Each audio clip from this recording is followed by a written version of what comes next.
Wrestle MagicPod, official sponsors of British Empire Wrestling. Hello, welcome to the Wrestle Magic Pod. I am your host, King Scully, and today I am joined by a special guest all the way from Calgary, Alberta, Canada.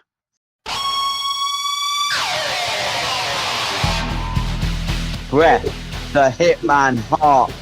This is Brett the Hitman Hart here, and I am going in here and Wrestling Magic with King Scully here. You know, I think of a lot of guys that I had magical chemistry with, like my brother Owen and Kurt Hennig and guys like that. You know, but then look at the time at, you know, the WCW, that was anything but magic. That was the worst. I look at all the shit that I went through with Hulk Hogan, stabbing me in the back and everything. You know, as soon as I went there, he put the knife in me and made sure that they did absolutely nothing with me. And he was in the ear of that stupid idiot, Eric Bischoff. He never had a clue what he was doing. They all had so much talent and everything. And I go in there all the time and I would say, how about you put me with Booker T or Benoit or Kurt Hennig? And then he would give me that stupid grade one logic of someone who doesn't know anything about anything and say, oh, we can't do that because the sky is blue. And then they do the same finish every week. You know, 800 NWO guys go right out to the ring. And they maybe have an elephant fly out of the score clock. But instead they put me with Bill Goldberg and he kicked me in the head. Costed me millions of dollars, 20 years of my career. And he gave me a stroke. I remember Kurt Hennig. He would tell me every night how hurt he was taking all those spears from Bill Goldberg. Bill Goldberg was the shits. Yeah, I know you hate Goldberg. It's clear as day. You really don't like him, do you? Bill Goldberg. I mean, working with Bill Goldberg was like working with a gorilla. You know, I think when guys should have wrestled, when the guys wrestled Bill Goldberg, they should have just had caution tape taped around their ropes. It's like going into a crime scene every time. You know, he was just going to rip you in half. I remember one time he dropped Haku on his head, and he didn't understand that we weren't crash test dummies. That's the thing. And even when I worked with him that night, I said, Bill, we'll do whatever you want. Just don't hurt me. Always, don't hurt me. And then, you know, obviously he kicked me in the head. Cost me millions of dollars, 20 years of my career, and gave me a stroke. He was the shits. Yeah, you put your trust into Goldberg, and that is how he treated you. I mean, yeah, everyone did. That's the thing is that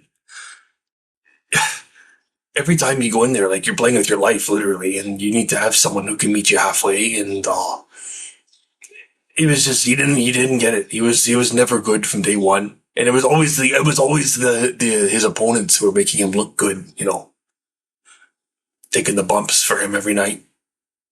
Then again, like that idiot Bischoff pushed him. I don't understand how you couldn't see how green he was. But again, Bischoff didn't know anything. He never had a clue. Probably the biggest, stupidest idiot I ever met in my life. And he's pretty close to an imbecile. Can we speak about you might hate me here, Brett, and I really don't want to upset you, but my second favourite all-time wrestler, the Heartbreak Kid, Shawn Michaels. I know you shook hands on TV and you made up, but you still have anger against him too. You know, the thing about Shawn Michaels was a two-faced lion chicken shit. And you know, he's the one guy, he'll make peace with you and backstage, and then 5 minutes later, when you go out there in the ring, he stabbed you in the back. You know, he treated all the guys like such shit over the years. And I remember when Shawn lost his smile that time when he dropped the belt. And I remember Vince was crying backstage. And I was like, there's more going on here than I realized. You know, and because everyone probably was wondering. I mean, I was certainly wondering like how Shawn was getting away with this kind of behavior all the time. And what I think is, I think Vince and Shawn were lovers. I really do. You know, and you know, I think that, you know, Shawn and I probably both got screwed in Montreal that night, but you know, he enjoyed it and I didn't. So, I mean, that's the thing. That's the only I think probably Vince and Warrior probably the same thing because I don't understand how nobody liked Warrior. There's nothing there. He had zero to offer in the ring. But I think Shawn Michaels is a two-faced lion chicken shit. Yeah, you wasn't a fan of Hunter Hearst Helmsley, are you? Either you don't like him. He's the one. You watch the Wrestling with Shadows documentary, and he cowered away from my ex-wife and said he had nothing to do with the screw job and everything. And it comes out he was the mastermind of the whole thing. And you look at him, he cowers away from my ex-wife. And, there's your integrity. There's your piece of shit right there. And he's supposed to be, what is he, 1,000-time world heavyweight champion? Only because he married Stephanie. Everyone knows that. And he's supposed to be this great wrestler. And, I think he was decent, good, maybe. I mean, he always had a good physique. I don't know how much of that is natural, but he was supposed to be this great wrestler. I mean, I never saw him come up with anything innovative, like an idea for a high spot for a match. Or one time think of a move he did in the ring that no one had ever seen before. He never had anything in that regard. And, and then I always had said that, if he ever, took over the WWE creative, that he would go way down. Go way down.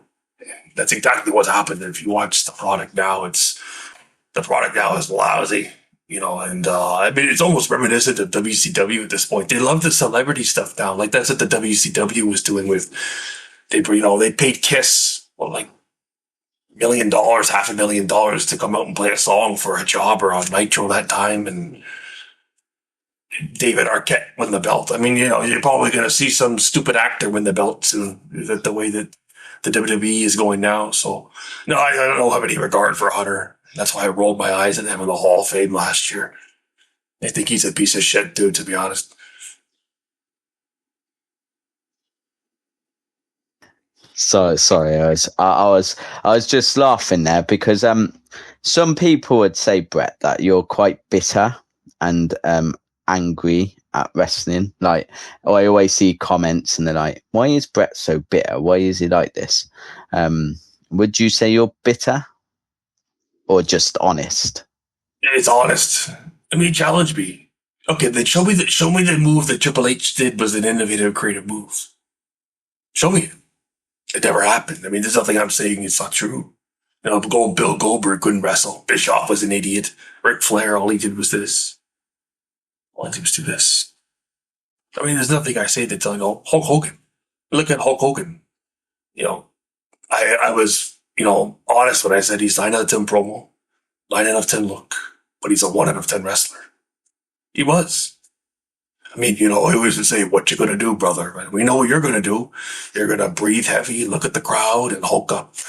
Do a big boot and a leg drop. That's it. It's the same match every time. So, the bear hug. He loved to do the bear hug. Back in the day in Atlanta, he would just do bear hug. It's the only move he could do was the bear hug. I was the one who showed him how to wrestle. People say I'm bitter. I think I'm the only one who has the balls to speak the truth. So in that case, then, is there any wrestlers or talent that you do give props to or you're a fan of? Current guys? Or all time? All time. Oh, yeah, there's not the guy that like my brother Owen was a great wrestler. Dynamite Kid was a great wrestler. I mean, Rey Mysterio's great. I think Rey Mysterio is one of the best. I love Rey Mysterio. John Cena. I'm always a big fan of John Cena. Stone Cold Steve Austin. The Undertaker is a great wrestler. Great guy. The Rock was always a good talent. I wish I got to work with The Rock one time. And that two-faced lion chicken shit, Shawn Michaels and Triple H wanted me to squash him. And I told Vince, I said, what are we going to do this for? He's got all the talent in the world, and, why would you have me take the Intercontinental title off him? The Raw after WrestleMania. It made no sense because they felt threatened by him, right? Yeah, but that's the example of those two guys, stabbing people in the back all the time. But no, there's lots of guys I like. There's a lot of guys, I never got to work with, who I'd love to have worked with, like CM Punk. Always liked CM Punk. Kurt Angle, I think, would have been a great match to have worked with Kurt Angle, Randy Orton, and Edge. Never wrestled Edge. These are all great wrestlers.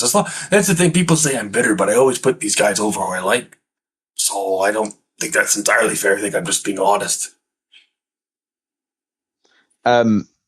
Seeing as you're being honest, I'm going to be honest with you, Brett, and I don't want to upset you anymore.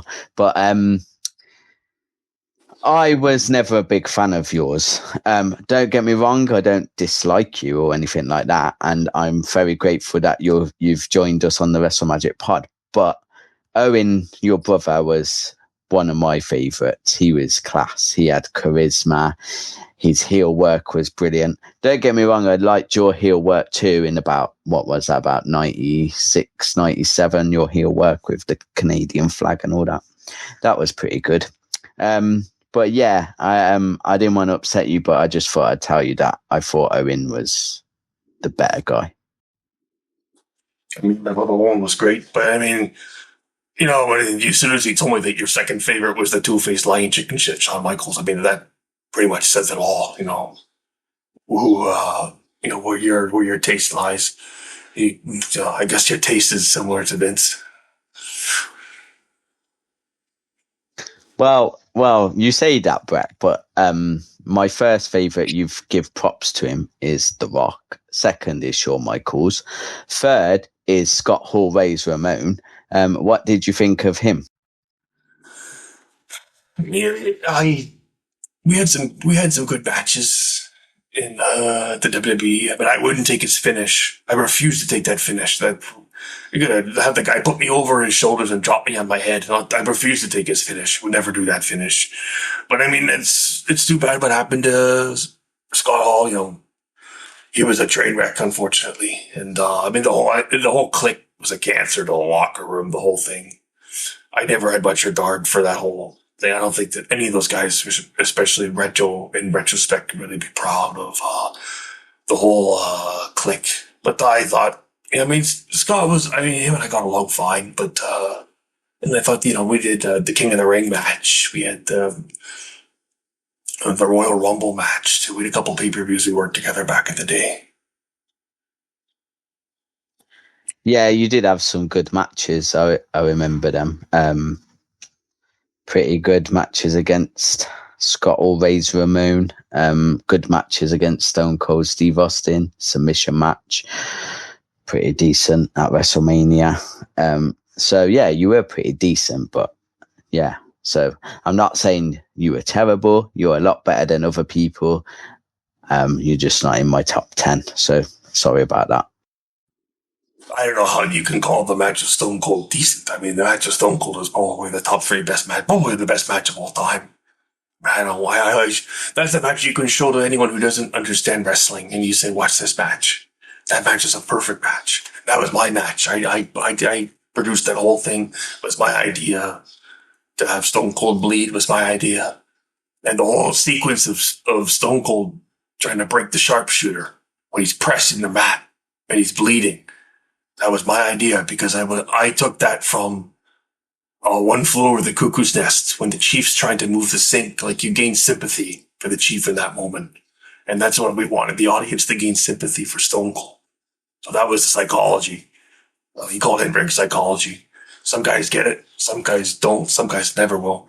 Some guys like Eric Bischoff don't even know what it is because he's a stupid idiot. But that was, like, there's so much in it. That was a perfect match. That was absolutely perfect match. Yeah, it definitely was. And as I said, decent. Yeah, decent. I've meant it was a A-star match. So I didn't mean sound like I was dissing it or underrating it. Okay, so I hope you understand that. And Brett, I just wanted to know, you still wear that leather jacket then? Yeah, I got it on. Always wear the jacket. Even if it's hot outside? I mean,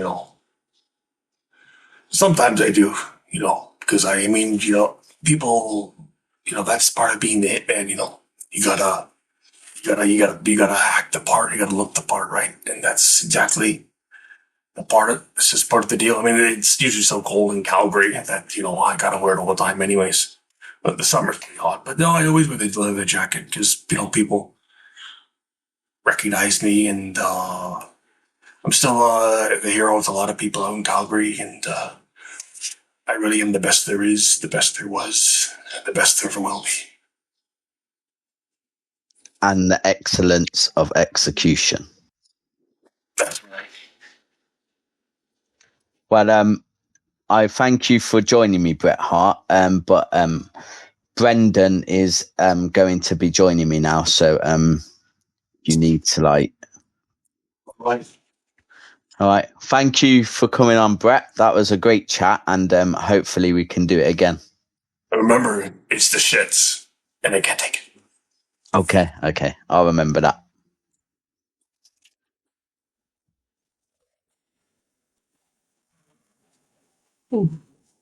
That's the longest I've ever done the character for. Sorry, man. It was good. It's good practice. I'm doing I don't know if you saw it on my Instagram. I'm actually going to Calgary in 2 weeks. I'm performing at Brett's birthday party. Oh, okay. So you'll meet him then. Yeah, I've met him before a couple times, but I'm performing at his birthday. And it's like, and I've kind of been wondering, like, okay, what am I going to do? How am I going to stay in character for so long? And I'm writing jokes like in the Bret Hart character. So it's interesting. But yeah, that was good practice to see how long can I stay in the character for. What does he think of it? I mean, he's given the green light to it. So, I actually, because it's at his bar. He has his own bar in Calgary, and the bar saw my videos online and liked it, my videos, and then I said, "Hey, I would love to perform at the birthday," so we worked that out, and then my initial pitch to them was, "Hey." Because you're in the UK, so the Inside the Ropes show. Yeah, I know. So my initial pitch to them was, could we do it kind of like Inside the Ropes, where it's like Bret and I on stage and we interact? Okay, that sounds fun. Yeah, but Bret said no, he didn't want to do that. But he said Bret's really excited to watch you perform. So I assume Bret has seen the videos then at this point, and he gave the green light to it. So I'm excited about it.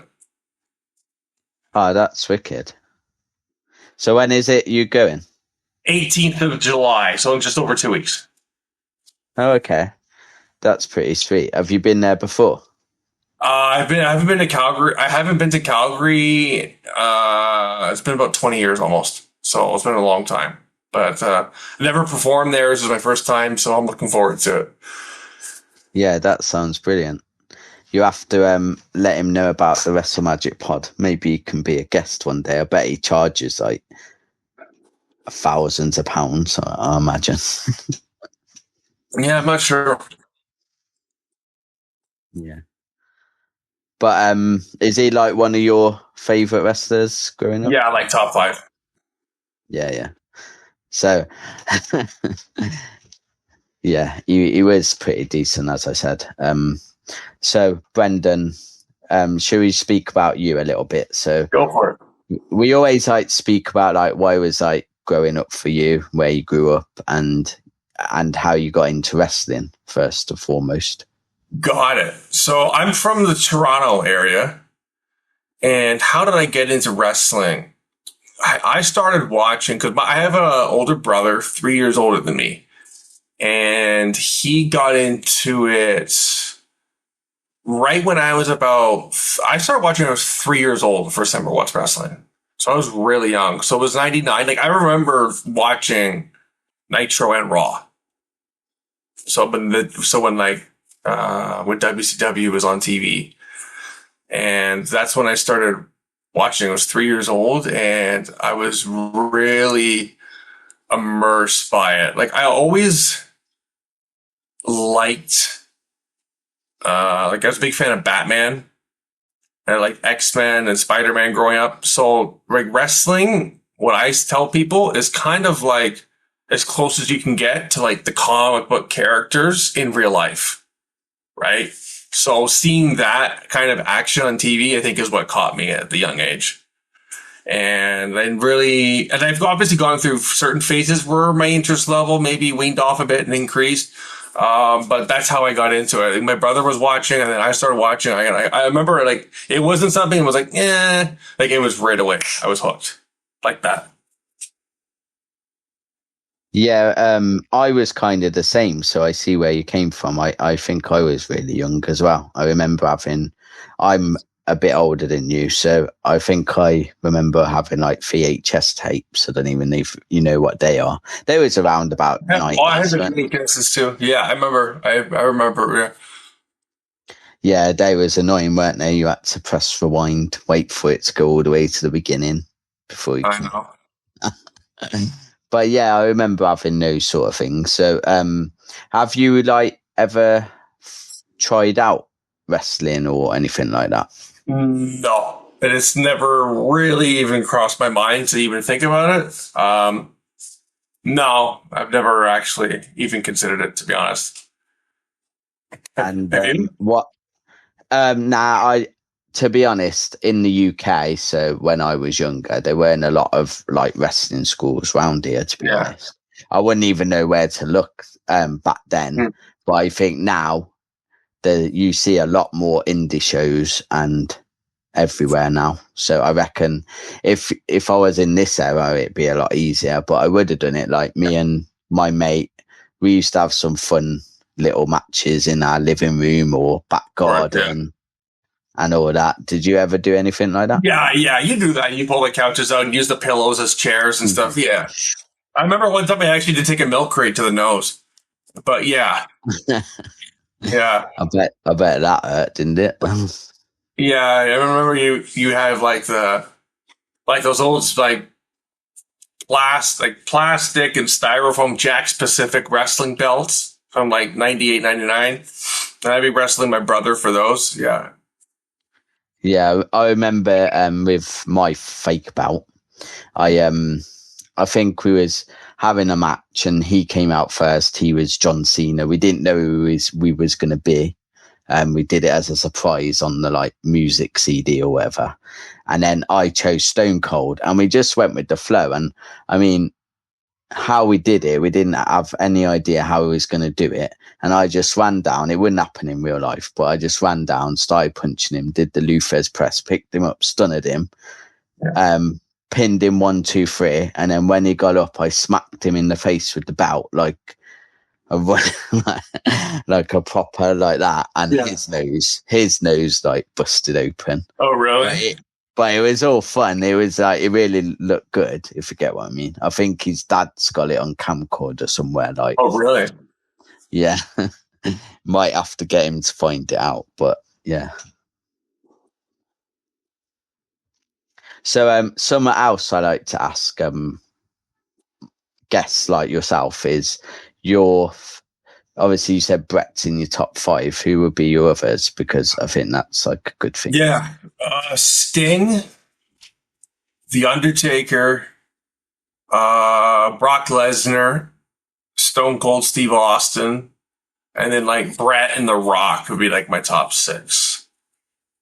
Yeah, that's quite a good top 6, to be fair. Mm-hmm. What about entrance musics? Was there any like, because I think some of them are proper bangers, aren't they? But then there's others which are a bit. I hate the entrance music nowadays. I think Def Rebels. I don't know. Yeah. But yeah, there's a lot of great entrance songs. I think Kane's entrance theme, Slow Chemical. That's the one he used is the like the early mid 2000s was really one of the best ones. Batista's was Walk Alone was great. Edge had a great. Austin's obviously, but Austin's probably the best one. Like that's like as soon as the glass breaks, like Brett is a great entrance theme. Sean does. There's a lot of them. I mean, the Undertaker. A lot of the Undertaker's entrance themes, even the American Badass ones, are really cool too. When he came out on the motorcycle. Remember the first time I ever went to Raw? I was in kindergarten. I was 5 years old, And that's when the Undertaker would come out to Limp Bizkit on the motorcycle on Raw. Like that was really cool. That was a cool entrance too. There's a lot of great entrance themes. Yeah, that was Rolling, wasn't it? By Limp Bizkit. Yeah. I actually like that. That is probably the American Badass is probably my favorite version of Undertaker because I never liked the other I found him a bit boring, like slow, and you know what I mean. Like his entrance took 22 years to get to the ring. Do you know? Yeah. Especially like Mania. Yeah, exactly. They started doing Mania at the football stadiums all the time, and it was like, oh my god, this is going to take longer than the match. Yeah, so you've already said you've met Bret Hart. Have you met any other wrestlers? Yeah, I met Sting twice. Met The Undertaker. Met Batista. Met Roddy Piper. Ricky Steamboat. AJ Styles. Charlotte Flair. Cesaro. Tommy Dreamer. Who else? I met Cass. Who else did I meet? Oh, Drew McIntyre. Met Drew McIntyre. I met a bunch of them. Yeah. Do you normally go to like the meet and greet shows and stuff like that? It depends. So like last year, Sting did the Fan Expo Comic Con in Toronto, so I went. I don't do those that often, but there's certain guys like Sting and The Undertaker I did those for. Drew McIntyre was in Toronto for Elimination Chamber last year. Like they do the photo ops for the guys, and my girlfriend is a big fan of Drew McIntyre, so that's one of the main reasons I bought that for us. So I took her there. But I do them sometimes. The thing is, though, is that they're so expensive now. I know it's ridiculous, especially if like you go to one where. So I don't know if you've heard in the UK we got For the Love of Wrestling. You might. I think I've heard of it. Okay. Advertised. Yeah. So they do it once a year in Manchester normally, and it's stacked with names like Kurt Angle, probably Bret Hart, like loads of names, like really good ones that you would be like, oh damn, I want to go to him, oh no, I want to go to her, or I want to go, and it's just like there's only so much money you can spend, you know what I mean? Each one's like 50 quid, 60 quid, 70 quid or whatever, and it all adds up, doesn't it? That's the thing. It does, yeah. Especially when you do the WWE affiliated ones with Fanatics. Like, I know John Cena was just in Vegas for WrestleMania, and my buddy was there. He was looking, and the photo op was like $470 just for a picture. It was like $475 Bloody yeah. for one picture. So it's just like it's a little like I know there's a big one coming to New York in the fall that looks really good. It's got Bret Hart, Mick Foley, Kane, Kurt Angle, stacked with guys. But it's like unless you can buy some sort of like a package. You know, that maybe, hey, this gets you a photo op of 5 guys, or this gets you an autograph from 5. Like, you know what I'm saying? Unless they do something like that, like if you just go individually, you're going to be out of budget after 2 guys. I don't know how these people do it when they go to all of them. I don't either. I mean, like when you see like that green shirt guy at every bloody event, I don't know how he does that. Okay, so interesting. I actually used to be an usher in the arena, which is like the ticket checker. So I used to do it in Toronto, and I worked SummerSlam 2019 on the floor, and people, I guess, are always asking. And one of the ushers who was in his section told me that he's basically, I think it's real estate he does. So that's how he has the freedom, and he's making money real estate. That's how he has the ability, the freedom, the 1, to afford the tickets, and 2, to have the time to travel and follow the shows. Oh, okay. Sometimes I've seen people say that maybe like they like let him go there just for the camera, if you get what I mean. Like, I mean, I'm sure at this point he probably has lots of perks with how much business he's given them. But yeah, I could see that. Yeah, well, I mean, he wears the same shirt every time he's on there, just so he can stand out from the crowd. Yeah. Right? So, shall we speak about your impressions, being an impersonator? How long you been doing that for? Oh God, I've been doing impressions since I was a kid. I always was doing them like at school and stuff and everything. But yeah, I started bringing them to. I started posting them online but I was almost 5 years ago now. And the Bret Hart one was like an accident, just took off. And been doing the Bret Hart one for about 4 years, almost 5 years, and. Yeah, I just started posting them online. I do stage shows too, stand up, and I bring a lot of the impressions to the stage. It's tons of fun, and yeah, and I've started to build a following online. I'm on Cameo. People are booking cameos all the time. Like, especially with Bret Hart, they'll want me to like Father's Day. Maybe they want me to roast their father for Father's Day or something, or they want me to there was one recently, but they had Bret Hart. Like I roasted the entire staff of a grocery store, and it's taken off, and people really love it. It's a lot of fun. Yeah, that sounds hilarious. Fair play for doing it. Did you want to do? I don't know if you want to or put you on the spot, but did you want to do any impressions for us? Yeah, sure. Was there? Did you see the one I did? Have you seen the video I did of like compilation of other wrestlers I can do? Yeah, that was really good. I enjoyed that. There's quite a big list as well. I can't remember them all offhand. Yeah. You only posted that one, was it like the other day? Wasn't it? It was recently. It was a couple days ago. Yeah. Yeah. I'll give you a couple on the spot here. Do like Paul Bearer. Oh yes, Undertaker. Kane is alive. Oh yes. I can do like the Undertaker. You will rest in peace. Andre the Giant too. So Andre when I just started getting after I saw Dan Sauter do it on Chris Van Vliet. Andre's fun too. Ultimate Warrior. I did the one with the McDonald's the other day, right? I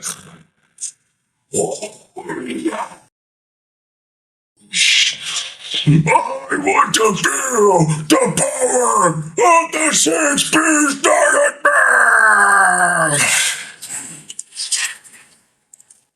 Man! Warrior, he's one of those I never understood what he was on about.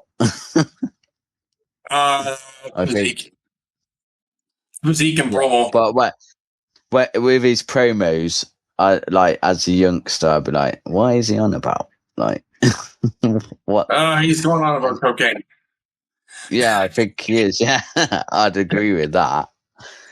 What about because you do actors as well, don't you? Yeah, I do some actors too. Like I think of someone from I do Liam Neeson.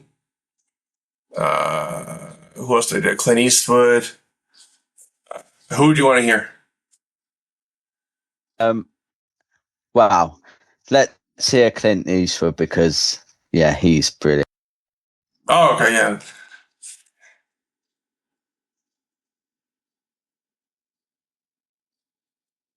Well, go ahead. Make my day. Oh, wow. That's good.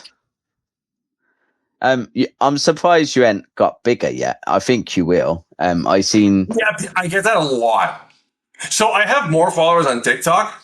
I have about 13,000 on TikTok, but I get that people, especially on the Bret Hart videos, people comment all the people have said to me, like, how is this not viral? Yeah, I think social media is weird. There's some things you see on there, and you're like, how has this got this many likes? It's rubbish. Do you know what I mean? Yeah, I do what I can to make people laugh and give people what they want to see. And once it's out there, it's out there. Like, I don't really have that much control of what the reception is. And I just, I keep putting the repetition in and putting the work and see where it, see whatever the results are, whatever the results are. But at the end of the day, like, a lot of people like it. The people, like, I get messages all the time, like, man, like, hey, I needed that laugh so badly because I have, stuff's happening at work, or maybe a family member's sick or something, and they just need to laugh. So it's great. It's just, there's no harm to come from it, and I really enjoy it.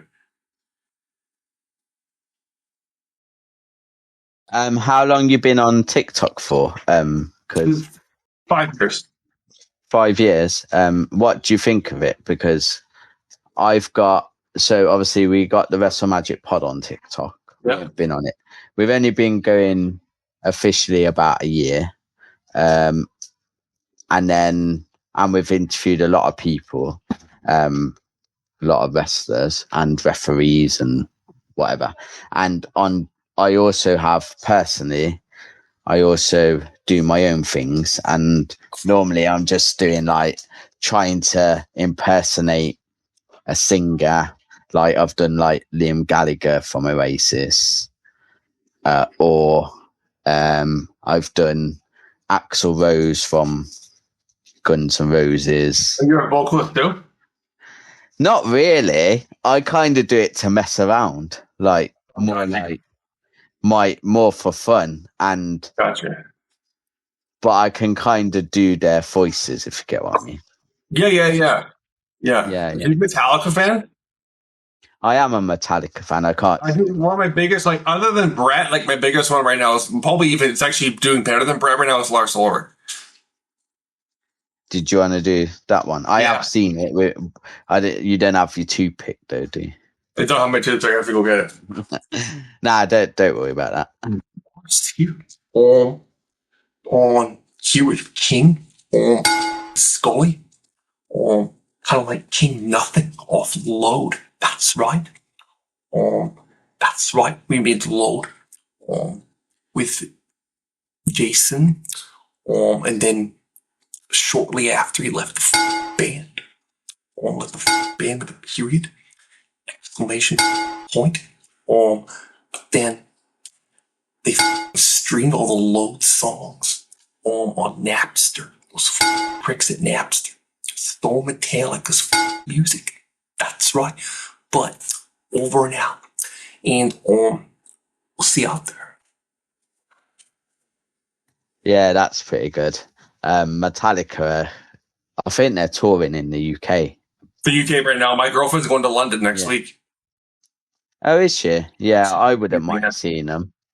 I didn't get a ticket in time though, so now they'd be off the roof. Now they'd be well expensive. It's I mean, if you wait like close to the show, the ticket prices, like the day before, the day of, if you go on like a real sale website, they have to drop because there's like, oh, we can't sell it, so we're just gonna get rid of it. So if you wait, you might get a chance to get one for actually a below market price. Yeah, true. Are you gonna go or are you not? No, I'm not going. No.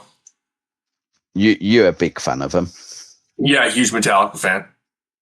I see you're a fan of Kiss as well. Huge Kiss fan. That was the first band I was ever into. Was Kiss? Yeah. Yeah, actually, something come up with Kiss the other day. You probably remember it, but have you ever seen it's really weird, to be fair. The music video where none of them's got the makeup on. Oh, yeah. The first one they did was Lick It Up. That was the first music video without it's a weird music video, too. Yeah. Yeah, it is. Yeah.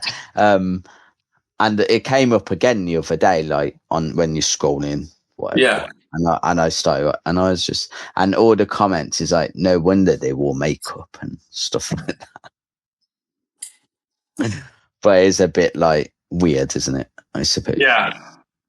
Yeah. I think when they took the makeup off, it was like, you're kind of but then again, like, I understand, like, as an artist, or you see it in wrestling too, like, you can't just do the same thing. You have to change your attire. You have to change your entrance music. Like, as an artist, to stay with David Bowie's a great example of this. Like, you have to be always evolving. So, and people can say, oh, they never should have taken the makeup off, but like, I don't know, you kind of have to pivot, and then once the non-makeup era like kind of wears off, and then it's like, oh, okay, now it's time to get the original group back together and put the makeup back on. And they went on that tour, which was a huge tour, right? So I get it. I don't think that the music was as good in the Unmasked era per se of Kiss, but yeah, but Kiss was definitely one of my Kiss. I got into Kiss right around the same time I got into wrestling, actually. Oh, okay, so pretty young then. So, is there who other bands do you like? Do you like AC/DC and? Yeah, AC/DC. Tool's one of my favorites. Soundgarden. I love Soundgarden. Pearl Jam, Alice in Chains, Stone Temple Pilots, Smashing Pumpkins, Guns N' Roses, Pink Floyd, David Bowie.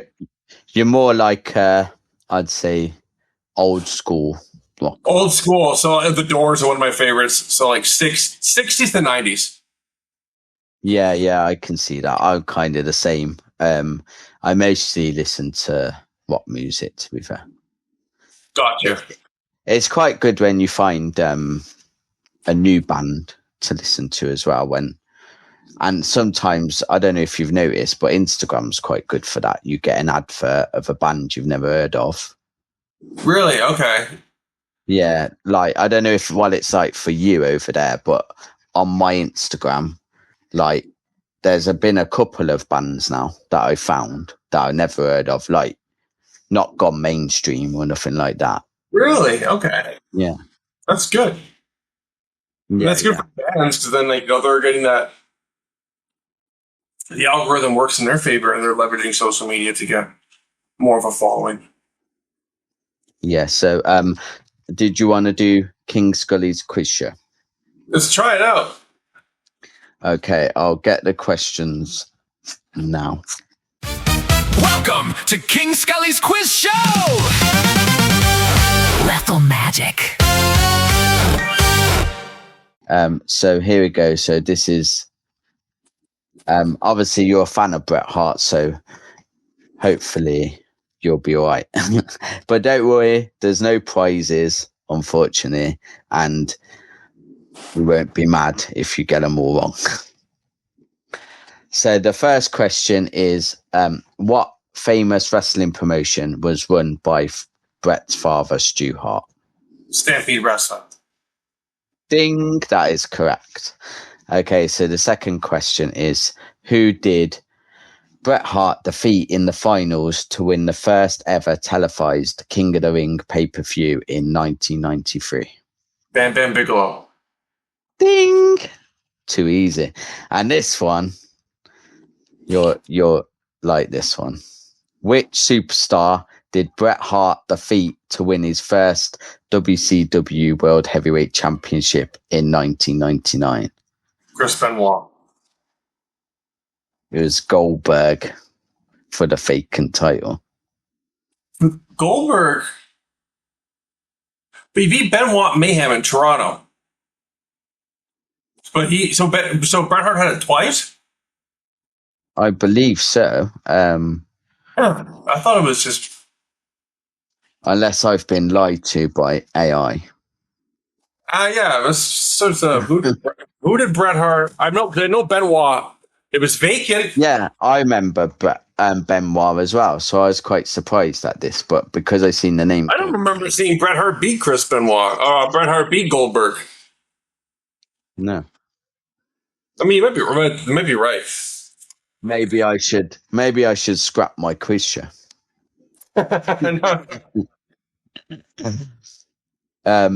Anyway, thank you for playing the quiz show.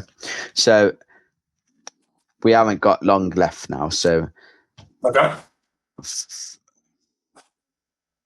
Would you like to tell the listeners where they could find you on social media, and also if anyone wants to book you for a show or anything like that? Sure. So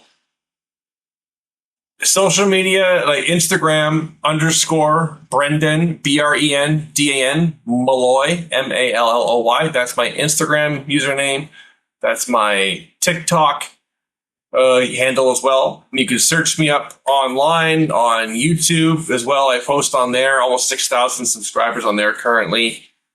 And if you want to book a show, you could send an email to Brendan Malloy, same spelling, ENT at gmail.com, or you could just DM me through Instagram as well, connected through there. And cameos, the link will be in the bio if you want to know someone, who needs to be roasted by the Hitman. Maybe it's a birthday roast, or, like I said, I roasted the grocery store that time. I'm sending a lot of those ones out. The Lars Ulrich and Bret Hart cameos are really popular right now. So a lot of people really love them. And you can check the links in my bio online for all that. Okay, thank you. That's brilliant. Hopefully you'll get a lot more people come to your cameo and get you some more cameos, I guess.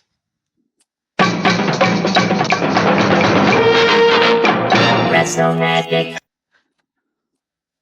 So did you want to do your recommendation? So this could be anything, a movie, music, artist, a song. It could be your favorite food, anything you can recommend for the listeners to try, I guess. Anything for you? It's mostly wrestling fans, obviously, that you're listening to. Yeah, hopefully, but it could be anything in general. I want to recommend maybe like a deep cut match that's not popular. People should watch. Like, what's one?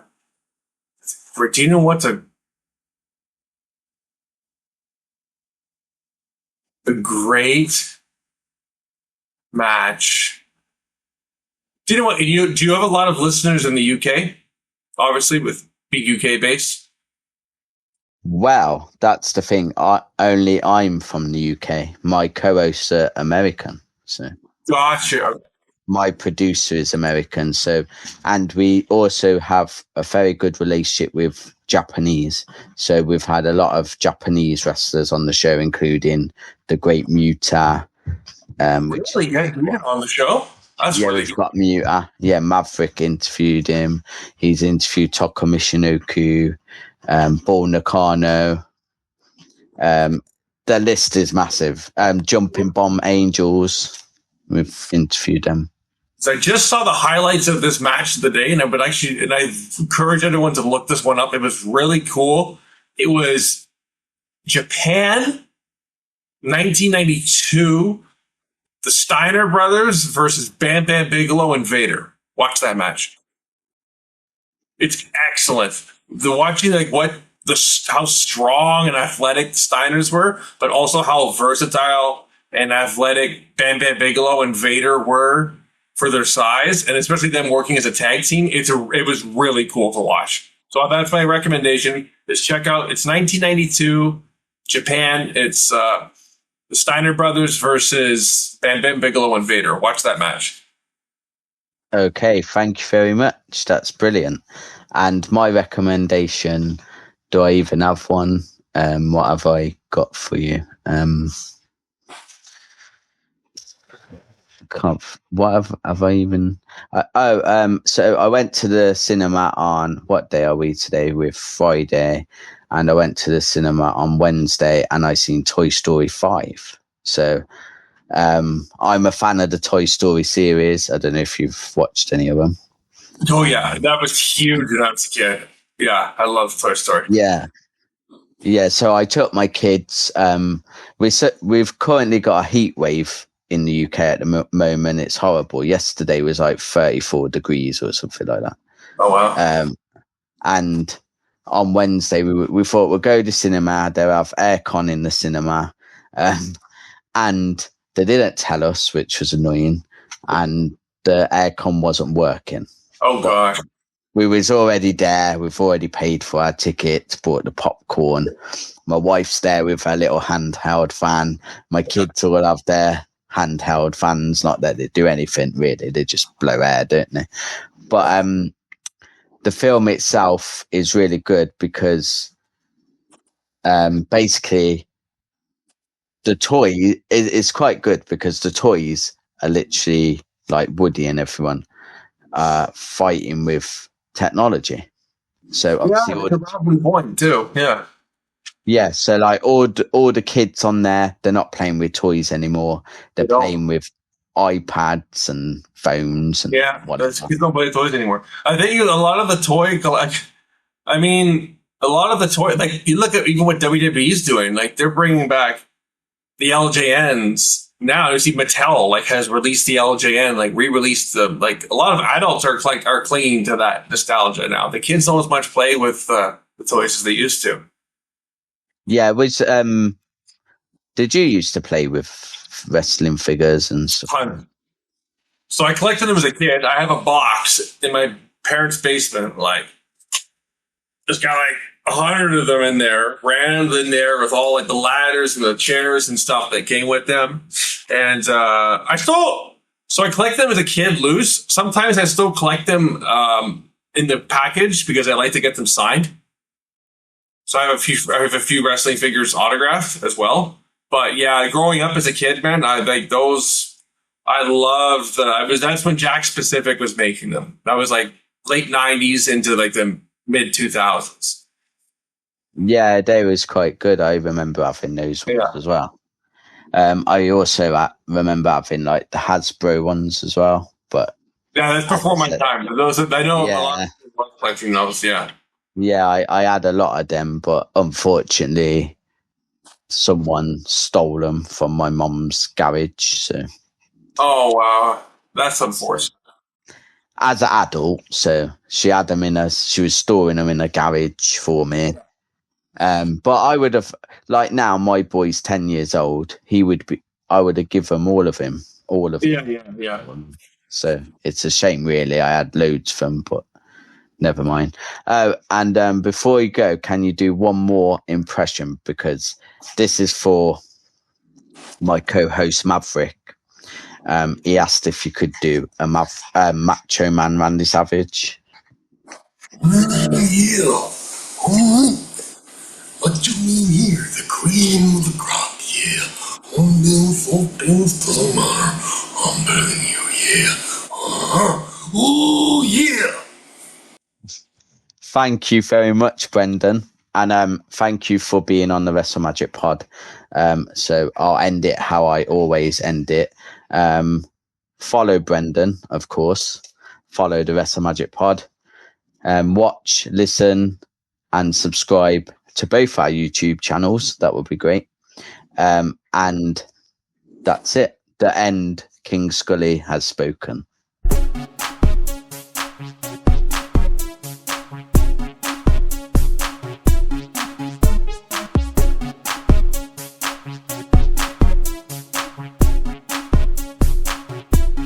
Wrestle Magic.